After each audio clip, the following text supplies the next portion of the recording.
Ladies and gentlemen, good evening. National Executive Committee of ODM met today and came up with some resolutions. Ladies and gentlemen, the party has spoken. The oldest political party in Kenya, very vibrant, has spoken. Ladies and gentlemen, the members agreed to revoke the nomination of some of members of the county assembly in Kisumu. Again, Esther Passaris, who is the Nairobi women rep, was requested to give a written apology and fined Kenya shilling 250, payable within 60 days. Ladies and gentlemen, Mabo Yamechacha, the following were deemed to have defected, and therefore the process of removing their names from the party register, therefore occasioning a by-election, have been declared. These are Elisha Okuba, Member of Parliament for Game; Karori Amodi, Suba, Member of Parliament; Gideon Ochada, Bodo; Tom Ojeda, Kisumu; and Jalango mwenyewe from Langata. Ladies and gentlemen, can Gideon Ochada survive? Can any of these guys survive a by-election?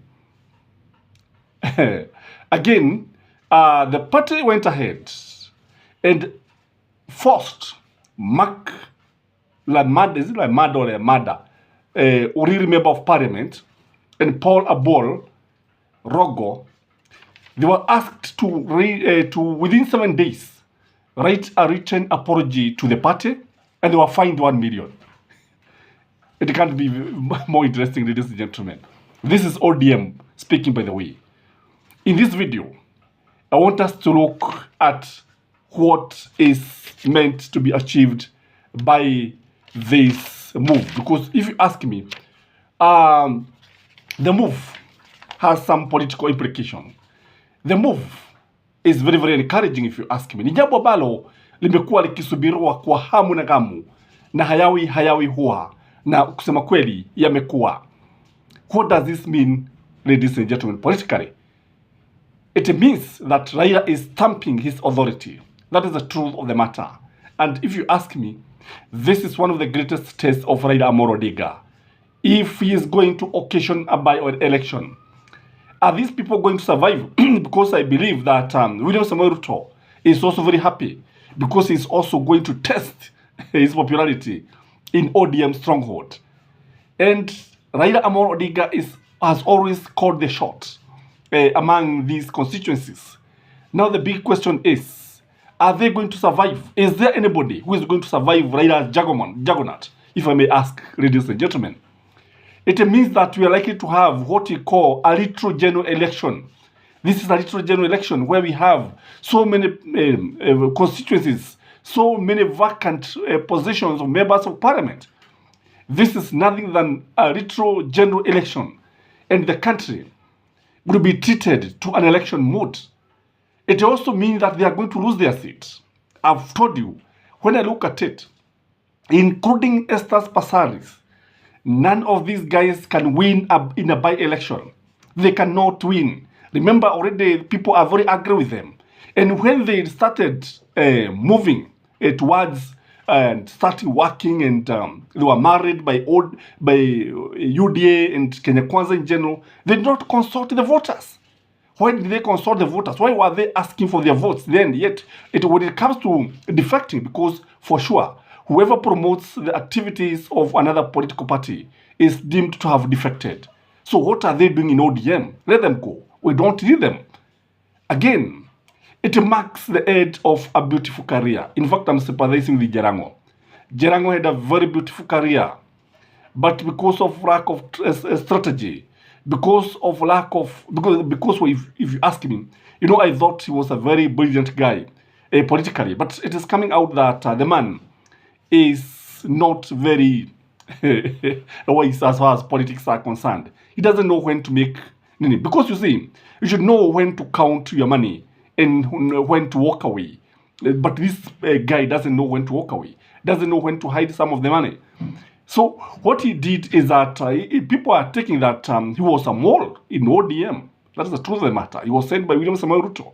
Aje angalie vile ambavyo mambo yanaendelea pale. So he has wasted people's time and nobody told him to move to Kenya Kwanza. And you remember the way he was talking in a very way, in a manner that does not respect the party leadership. That is the truth of the matter. Again, party discipline and loyalty must always be maintained. That is what we are asking for. That is what Kenyans have been asking for.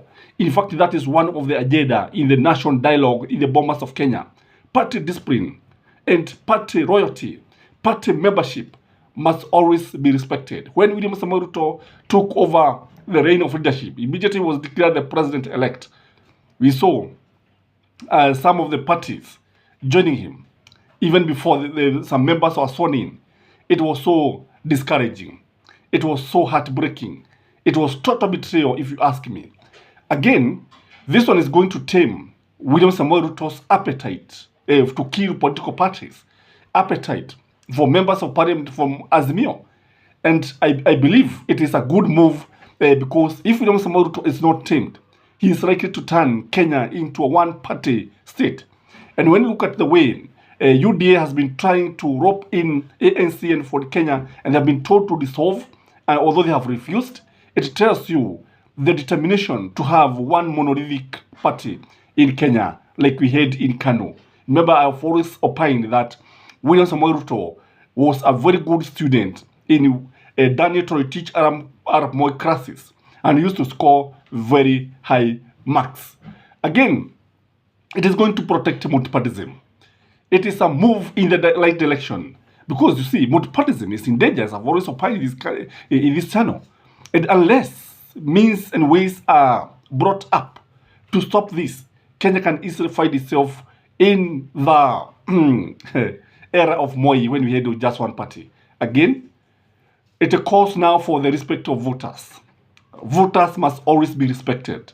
Voters' opinion must always be respected. You remember very well that Esther Passaris voted against the wishes of the party. She voted with the government. She voted for the finance bill. Although Kenyans were against the finance bill, although ODM was against the finance bill, she voted with William Samoei Ruto's party. This was total betrayal. So time has come now for members of parliament and Senate and even MCA to respect the voters. If you are elected with ODM or if you are elected with UDA, you must remain in that party unless deemed otherwise, or wait for the general election, wait for 5 years. Lakini sio pale kwa sababu unafurahia kwamba you have a good relationship with the president, then you can join his party. Again, it is a way of taming corruption. I strongly believe that most of these people who have been moving towards the government, si unajua mkono mtupu haurabwi. Politicians don't just make moves without any reasons. When you see them moving and sometimes even voting, it is because they want to please some masters. It's because their hands have been oiled. Mikono yao imepakwa kitu, lazima warabe ile sali ambayo iko kwa viganja vyao vya mikono. They don't just move like that. Again, just as I've said, ladies and gentlemen, this one is a test for Raila Amolo Odinga, and Raila Amolo Odinga should come out very strongly and win all these seats, such that it will be a lesson to all those who have been trying to move towards the government side. You cannot just wake up and start to close the floor like there are no voters, like you voted for yourself and won the elections. So Raila Amolo Odinga, heko, hogera. Ladies and gentlemen, just like this video is an acknowledgement and approval of ODM move. Bye-bye.